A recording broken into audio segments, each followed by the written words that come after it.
So I'm going to go for Stefan Küng. I think he's still in really good shape. Specialist time trial, ideal distance for him. He's expensive, plus 300. He's the big favorite for the books. But I'm going to pick him as my first choice to win the stage tomorrow.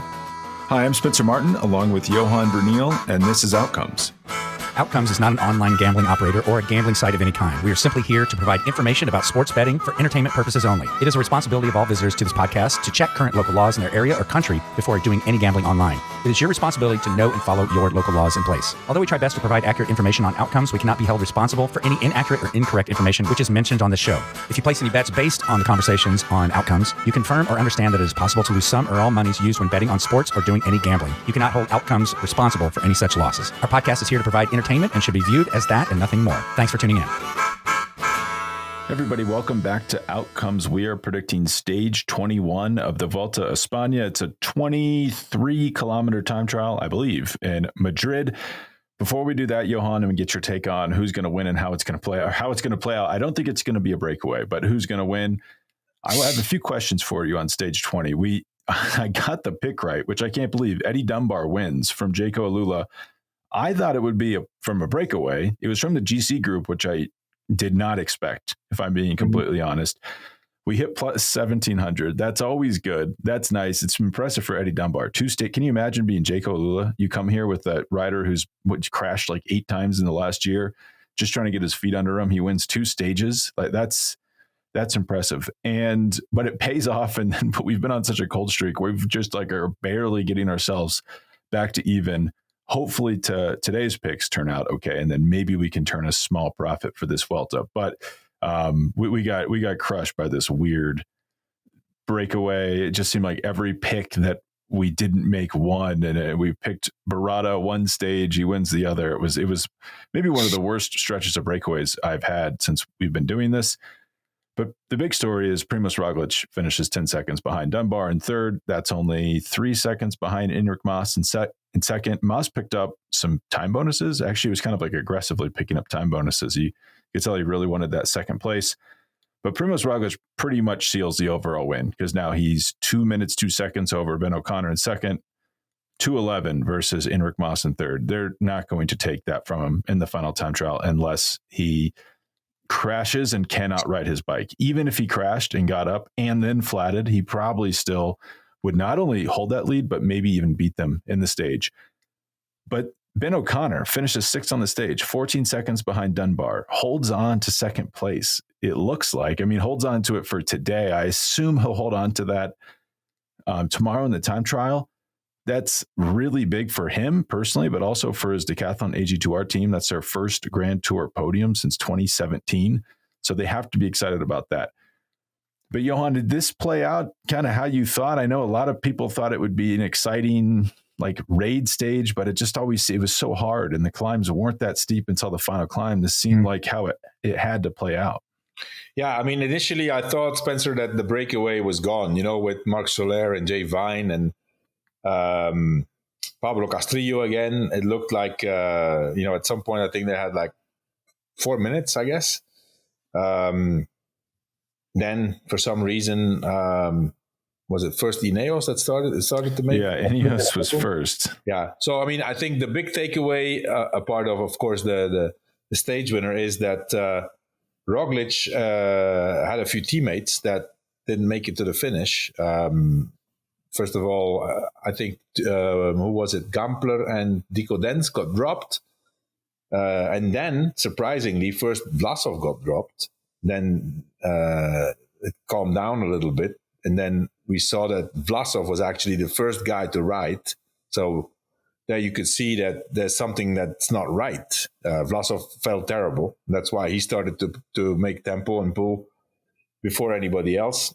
Then later on, we've heard that there's reportedly a case of salmonella in the team, in Red Bull Bora.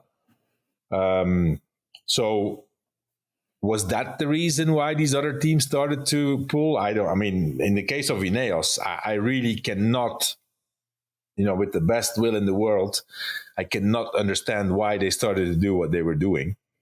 It was great for Primož because he didn't have a team and he had a team. Yeah, exactly. And then when Ineos stopped, then how we call it, T-Rex Quickstep, Soudal Quickstep, started to pull. But again, Primož had a team again. Because as long as Landa's not the guy who's setting the tempo, the teammates of Landa are, less good than the strongest guys of Bora. Yeah. And so that was great for Primož. So basically, he lost his teammates. There was, Dani Martinez abandoned. Vlasov was gone. So his two strongest guys from the day before, the guys who exploded the peloton, were apparently sick and were out of the race. And he still had, who was it? Lipowitz and Roger Adria with him. So, he always had two guys, but I don't understand what Ineos was doing. Soudal Quickstep, you could say, okay, they want to try the stage win with Landa and the breakaway is gone. And, so let's try. That kind of makes some sense. Also, maybe he can gain a place or two in GC again. That also makes sense. So because he's now in 8th. But in the end, it all came together. And,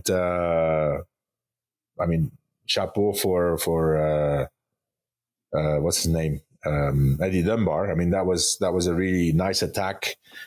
Of course, he could profit a bit from the fact that he's far in GC, but still, it was steep, and it was all the favorites who were there, and it was fast.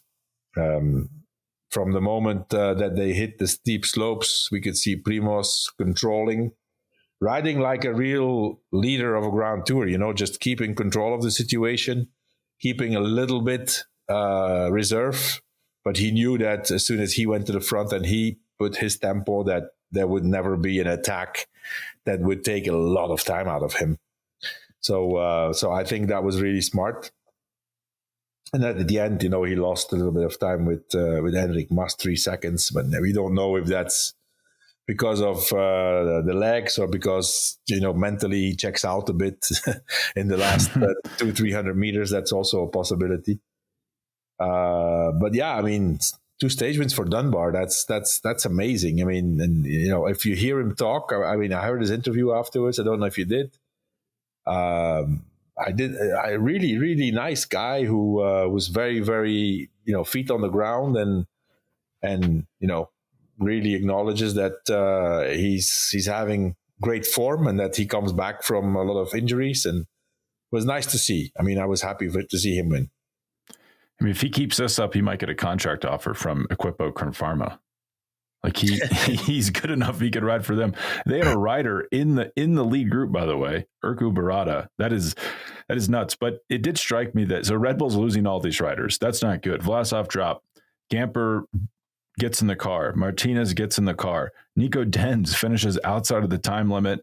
You'd think disaster. As you say, not disaster because there's teams pacing for him. I guess part of that is just modern cycling, and you can always count on someone's going to have had bad luck. Someone's going to want to win the white jersey. It all just aligned for Primož. But the thing that struck me the most about the stages, it kind of looked like, if there's like a varsity player playing with like junior varsity players, and you're like, oh, like this guy can't lose no matter what. Like he's just in control of the game at a level that the competition is not. And that just kind of especially on that funnel climb, it was like you're watching a guy that's in control of this situation in a way that no one else in this front group will ever be. Like he was riding, they were all lined out on one side of the road. He was just riding on the other side of the road, looking at them. Just, like, how are they feeling? Like, are they going to attack me? I'll just stay over here in case they attack. Like it was really stark, I thought. And not even just like the power output, but the soft skills and, he was really kept his cool, and you could also say, what's really surprising is, this is the hardest stage of the Vuelta, more than 5,000 meters of elevation. That last climb was really hard. Those last 4 or 5 kilometers were really steep, but yet the first 7 are within 20 seconds. That's really remarkable. It means that there's nobody really a lot stronger than the rest. It's clear that yesterday was the day. Yesterday was the day where he really killed everybody, and today Roglič could, of course, manage that gap and didn't need to do anything crazy. But I haven't seen the speeds on the last climb. I think it was quite tactical also, because if you see, the beginning was quite protected, but then they call it the Mont Ventoux of Spain. It's wide open because wide it's really open at the top, yeah. And so I think that it became a bit tactical also, and that actually being on the wheel was an advantage, even if it was steep. So yeah, listen, Primož Roglič is going to win his 4th Vuelta. That's amazing. I don't know yet between O'Connor and Enric Mas. O'Connor didn't have a great first time trial, anyways, 2nd or 3rd, he's going to be on the podium. I'm pretty sure of that. So that's great for him. He's never been on the podium. He's been 2 times 4th in the Grand Tour, in the Tour de France and in the Giro. Now he's on the podium of the Vuelta, which is great. I don't think anybody before this Vuelta was thinking about Ben O'Connor for a podium place, and no. yet he did an amazing Vuelta. And today, luckily, yesterday Roglič could take that gap, because today, he only finishes 7 seconds. Wait, was it 7 seconds or 4 seconds? He only finishes 4 seconds behind Primož. So luckily yesterday Roglič could take all that time back. Roglič, who knows? No one can ever know inside the mind of Primož Roglič. Maybe he could have gone deeper today if he really had to, but it does show you, kudos to Red Bull. They know this. You have to strike while the iron is hot. That stage suited Primož. Let's go all out. Let's do it. I know he claimed they weren't actually targeting the stage, but I don't know if I believe that. Another wild thing about Red Bull, they have salmonella running through the team. Riders dropping out left and right. He had more teammates with him at the bottom of that final climb than Enric Mas did, whose team does not have salmonella. So he's still at an impressive amount of team support.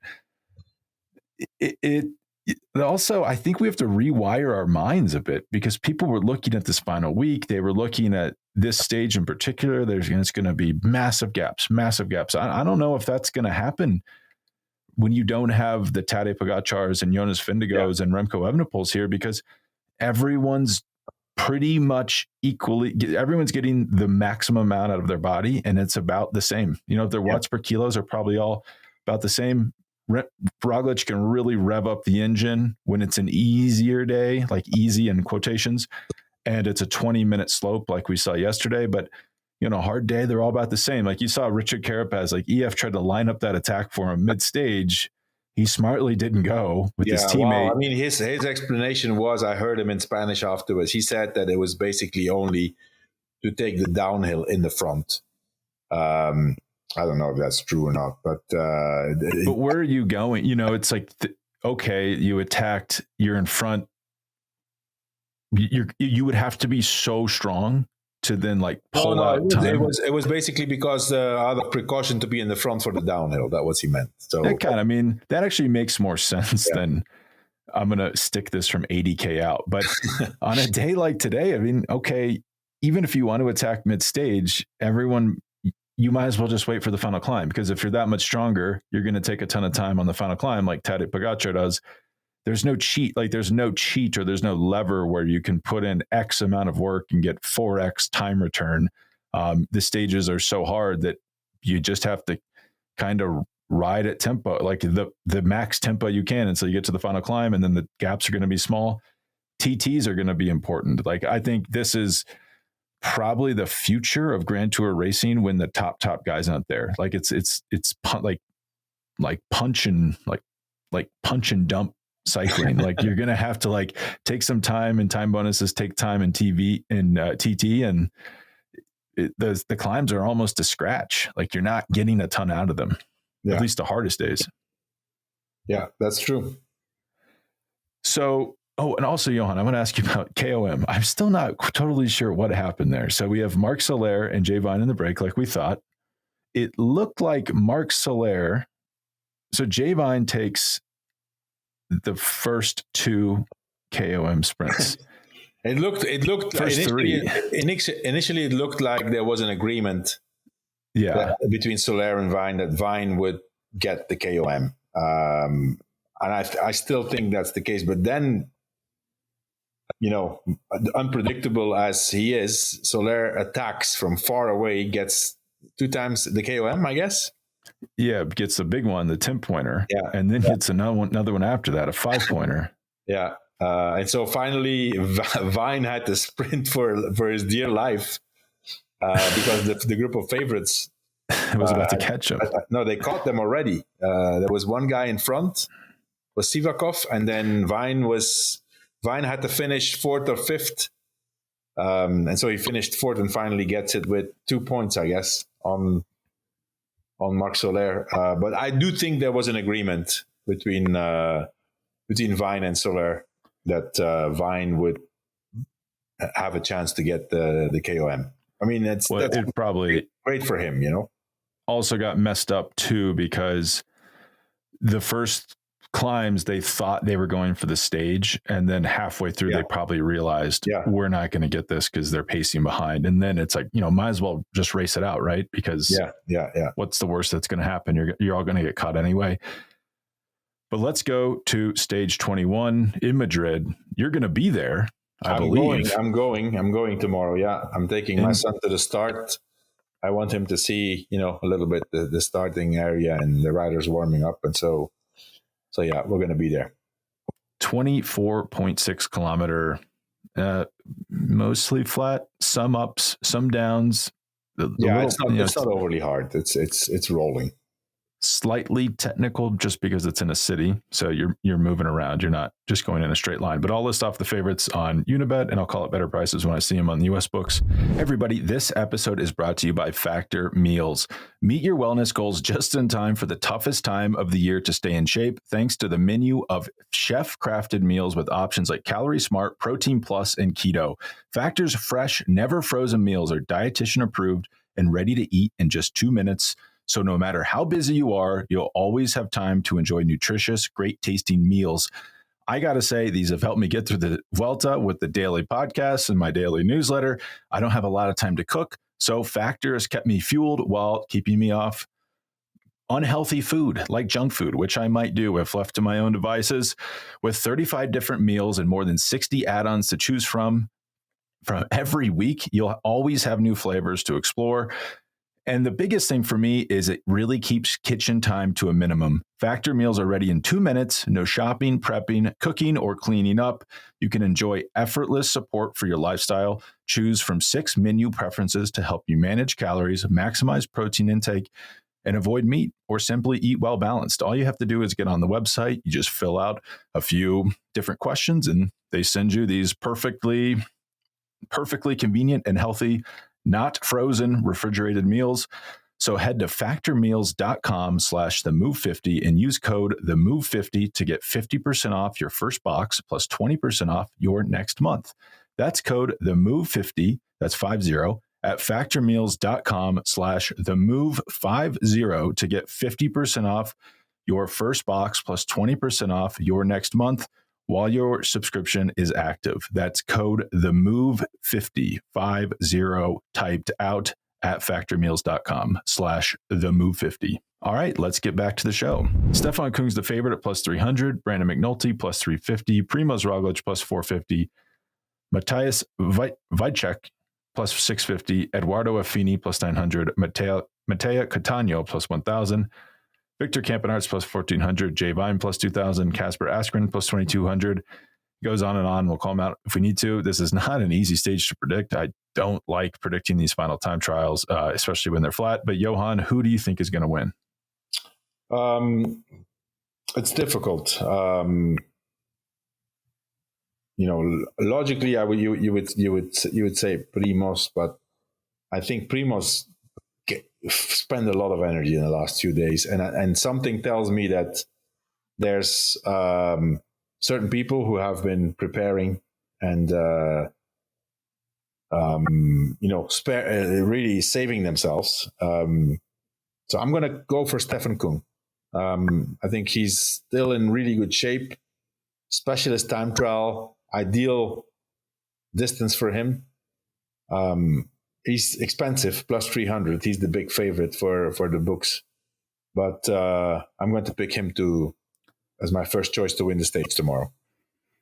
Well, I found him so he's plus 320 on DraftKings in the US. That's a better price. Yeah, he is expensive. It makes sense that he would win. I went back and looked. This actually reminds me of the Giro 2 years in a row, had a flat time trial in Milan. Both years that's won by Filippo Ganna. So that tells you, I mean, you would think what the balance you're trying to strike here is like Primož Roglič, obviously very fit, like handling the Vuelta well. Stefan Kung, we don't know. You know, he's been at the back. He could be feeling great. He could just be like laughing, like I'm going to crush this time trial. He could have nothing left. Like you just have nothing. You have no data points to work off of except their pedigree. Kung, he's a very good rider. He can handle very hard riding and still put out great performances. He's not, he's actually a surprisingly good climber too, which means he's going to have weathered these mountain stages easier than some other time trial specialists. I don't hate it at plus 320.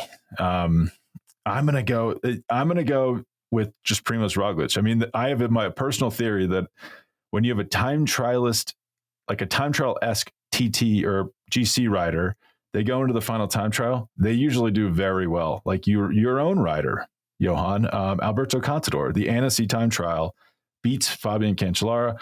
We'll pretend that the helicopter didn't help him, but like no one saw that coming, but it makes sense because he's flying. He's getting through these stages, like I guess not easily, but the engine's hot. He's not as stressed as the other riders. So I'm going to go Primož at plus 450. Yeah, it's, I mean, against that, I would say, Primož doesn't have to win. Yes. And then the question mark is, is he also affected by that, what's going on around in the team? I was, a bit worried when I saw him on the podium with a face mask. Of course, it's out of precaution, but what's that going to do with one day to go? But anyways, listen, Primož, he won. He crushed the time trial a few years ago when he won his last Vuelta.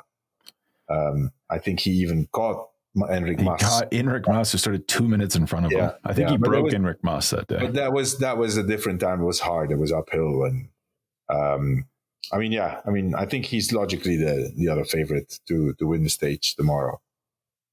I mean, everything you say is correct, and people should have caution because of that. Especially if it's salmonella, I don't think you get that. It's not airborne, but if it's not salmonella, then that's a concern. The thing, and I probably isn't sick. He would have gotten dropped today if he's currently sick. Maybe he'll be sick tomorrow. We know for sure there's 3 guys on Bora who didn't have salmonella. The 3 guys who were in the front. Well, yeah, I would be impressed because Danny Martinez was taking Pulse early, and I was confused why, and then. We know probably because he knew he couldn't make it to the stage. But the thing is, you see like Josh Tarling, these specialists can come in and just lay eggs. And you're like, what the heck? Like Stefan Kung could just have the deadest legs ever. So basically I'm cheating. I'm just saying, well, I'm going to cut through uncertainty and say, Roglič, I know he's strong. I'm just going to bet on him. I don't know how Stefan Kung's doing. I don't know how Affini's doing. Even though everything you said is valid and people should approach that pick with caution. Yeah. Another guy I would like to point out who I think could be the big favorite, Matthias Vacek. I think I pronounced it correctly, Vacek. Plus 650. He was already really, really good on stage 1. Got beaten. Was he second, or I think he was second, right, in the time trial, or was Van Aert second? Let's see. No, he was second too. Do you remember who won stage 1? Yeah, Brandon McNulty. Yeah, he was second, 2 seconds behind. To me, it seems like he still has really good legs. 3 days ago, he was in that breakaway, and he looked really good. Finished 7th in the stage. So. I think he's going to go for it tomorrow. Full gas, young guy, super, super strong guy. And at this price, plus 650, I think it's worth a shot. Matthias Vácek. This is my favorite. This might be my favorite pick of the show. He's plus 700 on FanDuel, even better. Because I normally wouldn't like this on paper. 22-year-old young rider. I don't know, deep in a Grand Tour, I'm having doubts, but 7th on stage 18. And as you pointed out in our pre-show, he was one of the escapees from the breakaway. They were pushing really hard. They get caught, and then he still finishes in that front group, finishes 7th. That's really, really hard to do. So that tells us he's riding really well in this final week. I wouldn't be shocked at all if he wins this. And the rider who beat him, Brandon McNulty, on stage 1, I don't think he's going to be the rider he was on stage 1. So that's like one obstacle out of the way. Yeah, I think McNulty. I mean, you never know, but I think he's empty. I mean, after that crash, he has not been the same anymore. You know, he has tried. He has tried his own breakaways, but the fact that he was not a factor in those breakaways anymore tells me that he doesn't have it anymore. Vácek, for example, today finishes 27 minutes behind. So obviously, he's thinking about tomorrow. Stefan Kung, by the way, also very far behind. So these guys took it easy. That's going to be a big difference tomorrow compared to Primož. To go against what you just said, my second pick, Matteo Cattaneo, who did not take it easy today, was absolutely crushing himself today. I'm just going to ignore that, though. I'm just going to, when you're good, you're good. Doesn't matter if you've rested, if you've not rested. Sometimes you can come back and have a great performance. I pick him because he's plus 1,300 on FanDuel in the U.S. That's a really good price. Really good price for a guy who can fly in time trials. Like when you're picking these time trials, wild cards are very hard because the riders who are good, they're good. Rarely do you have anyone just come out of the woodwork and win a TT.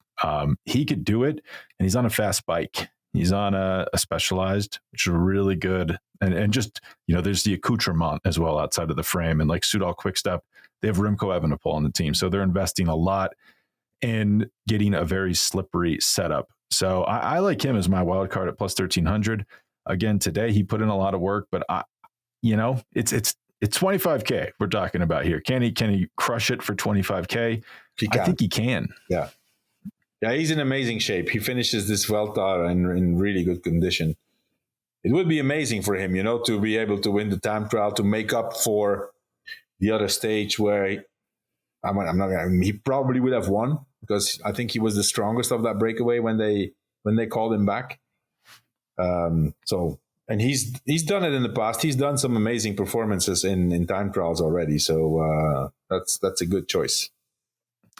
So let's go to a few head-to-heads before we go. Kind of, it's a tough one to pick head-to-heads on, because if you're not going for the stage winner or the GC, it's just you're literally guessing, because people will not. Like I saw like Mathieu van der Poel. I was at the final time trial of the Tour, and he was just on a road bike. Clearly not like dialed in. He was just trying to get through the stage.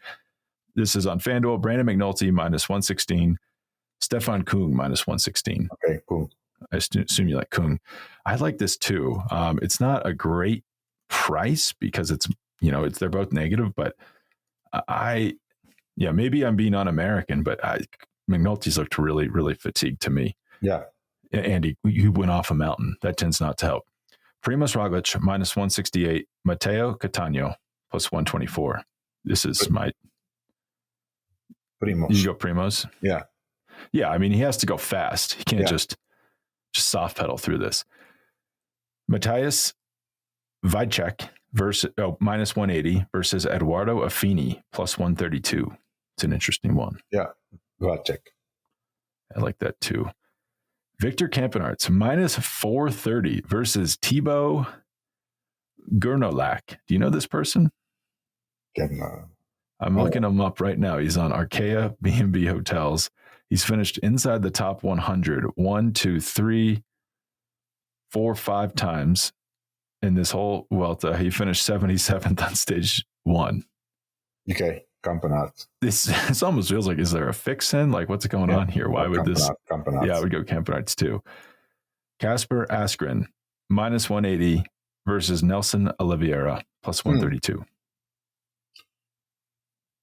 I didn't even know that Nelson Oliveira was still in the race. I didn't know that either. But Nelson. We also don't see the beginning of the stages. I don't know, maybe he's doing a lot of work. Nelson's a time trialist. I mean, the fact that I haven't seen him lately must be that he's not good. I mean, it's empty. Asgreen looked a bit better. I mean, he's been aggressive. He's been in breakaways. But I think Oliveira always goes full gas in time trials. He's a good time trialist. I mean, Asgreen also, but I'm going to go Oliveira. Okay, I like that. The plus. Yeah, I mean, because he's a TT specialist and he's plus. Yeah. So that's a good combination. Well, Johan, this is our last show of the Vuelta. We will not talk tomorrow. Have fun in Madrid. We shouldn't predict who's going to win the Vuelta, no? The overall? Well, hold on a second. Let me look. Oh my, it's minus 20,000. Primož Roglič. Yeah. I couldn't bet on it personally, but I saw it last night. Ben O'Connor was plus 3,500 to finish on the podium, overall podium on Unibet in Europe. Congratulations if anyone noticed that. I don't know if that was an error or what was going on. If they just can't stand Ben O'Connor at the Unibet headquarters, but that was pretty wild pricing. Yeah. All right. Well, thank you so much for being with us every day in this race, and have fun tomorrow. Okay. Thanks, Spencer. Talk soon. All right. Talk soon. Bye. Bye.